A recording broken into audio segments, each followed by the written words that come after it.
যখন পরিদর্শন করি এখানে বেশ কিছু অনিয়ম আমরা দেখতে পেয়েছি। আমরা মিষ্টির শিরার তেলাপোকা ডুবে থাকতে আমরা দেখেছি। মিষ্টিতে হরেক রকমের ছোট ছোট ক্ষুদ্র ক্ষুদ্র পোকা পড়ে থাকতে দেখেছি। তেলাপোকার পাখনা এবং তেলাপোকার ডিম আমরা পড়ে থাকতে আমরা দেখেছি মিষ্টিতে।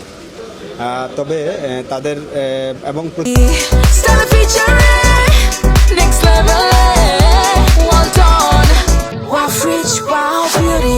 পরিমাণ তেলাপোকা আমরা বিভিন্ন জায়গায়, আর ওজনে একটু কম আছে, সামান্য একটু কম আছে, 10-12 গ্রাম একটা এই বিস্কিটের প্যাকেটের ওজনে কম পেয়েছি আমরা। আর খাবারটা প্রসেস করে রাখতেছে একদম ফ্লোরে।